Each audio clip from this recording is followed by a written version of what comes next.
something strange is happening in the skies, and it could change the way Americans fly forever. Just a few years ago, budget airlines were unstoppable. Spirit, JetBlue, Allegiant, and Southwest weren't just competing with the big boys, they were crushing them. Spirit alone once pocketed nearly 25 cents in profit for every dollar it earned, margins that would make even tech companies jealous. And Allegiant, an unheard-of 30%. Compare that to United and Delta scraping together 13 or 19%, and it looked like the age of the budget airline had finally arrived. Cheap fares, record profits, everyone thought the model was unbeatable. Fast forward to today though, and the tables have turned. The legacy giants are back in control, posting healthy profits while low-cost carriers are bleeding cash. Spirit's margins have swung from sky high to negative. Frontier is scrambling to reinvent itself. Even Southwest, long the symbol of low-cost success, is facing an investor revolt. How did the airlines that promised to democratize the skies fall into such turbulence? Because the real reasons run deeper than anyone first admitted, and they start long before the pandemic. Let's rewind to what felt like the golden age. Between 2010 and 2016, flying on a low-cost carrier felt like beating the system. Sure, you gave up a few comforts, maybe a cramped seat, maybe a fee for a bag, but the price tag was unbeatable. Families who had never flown before could suddenly afford vacations. Students could hop across the country for under $100. Spirit, JetBlue, and Allegiant weren't just providing cheaper flights. They were redefining who could fly. And the profits? They were unreal.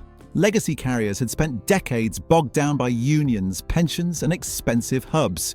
But budget airlines were lean, ruthless, and nimble. They skipped the big airports when possible, turned planes around in record time, and crammed more passengers into every cabin. The numbers told the story, operating margins 2, sometimes 3 times higher than Delta or United. Analysts were calling it the future of air travel. But in aviation, what goes up doesn't always stay up. And this golden age carried seeds of its own downfall. Because once you're the cheapest game in town, you're also the most exposed when costs rise. Of course, no airline story can skip over COVID. The pandemic triggered the sharpest collapse in passenger volumes in aviation history. Flights were grounded, fleets sat parked in deserts, airlines bled billions. But here's the twist. By 2023, US passenger volumes didn't just recover. They hit all-time highs. Americans wanted to travel more than ever, but the way they traveled had changed. Leisure trips roared back. People wanted beaches, national parks, family reunions. But business travel, the bread and butter for legacy carriers, lagged.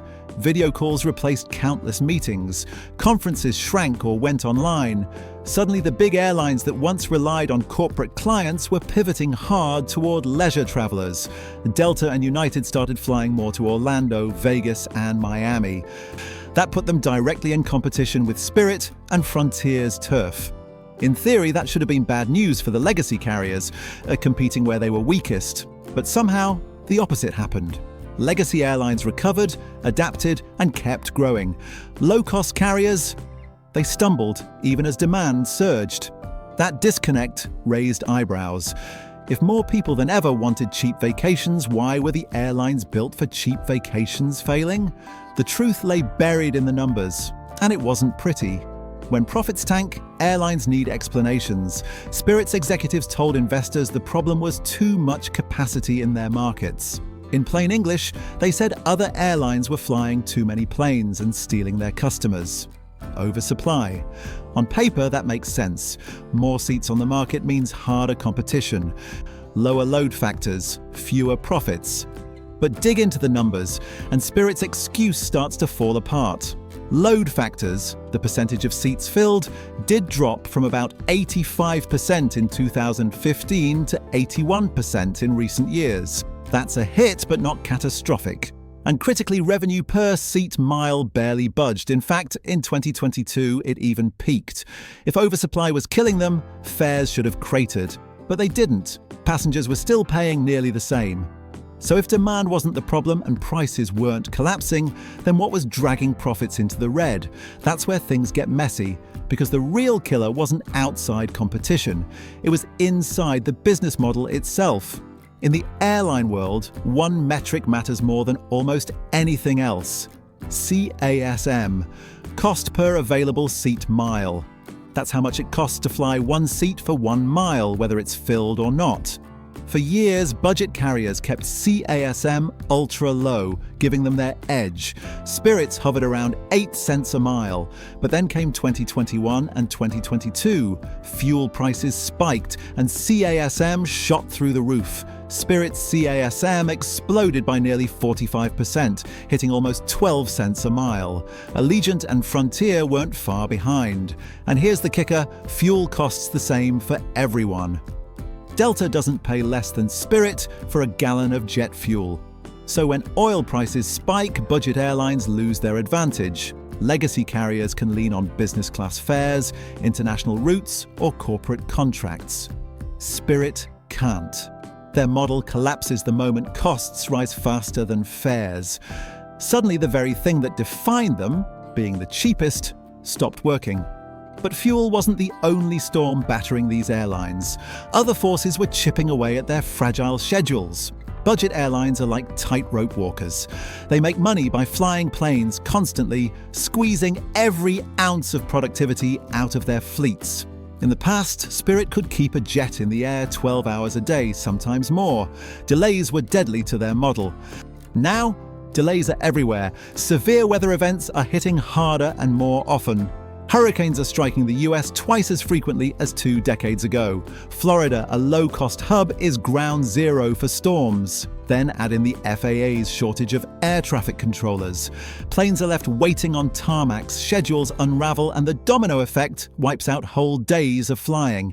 And if that wasn't enough, mechanical issues delivered a brutal blow. Spirit and JetBlue both invested heavily in Airbus A320neos with Pratt & Whitney engines. On paper, they were fuel-efficient wonders. In practice, flaws forced emergency inspections, grounding aircraft for weeks at a time. Imagine losing 10% of your fleet overnight. That's the nightmare Spirit lived through. The result?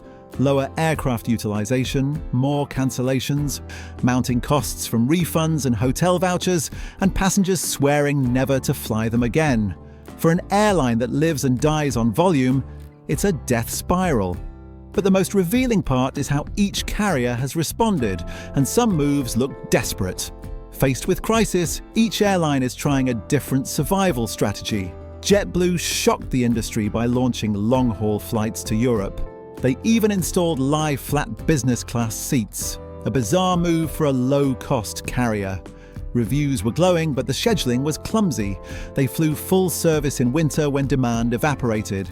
Only recently have they adjusted, cutting winter routes and redeploying planes to domestic markets. They're also doubling down on Puerto Rico, building San Juan into a hub for Latin America. Frontier took an even stranger turn. In 2024, they ditched the nickel and dime model entirely. No more fees for seat selection or carry-ons. Instead, bundled fares like United or American. To many, this felt like surrender, abandoning the very model that defined them.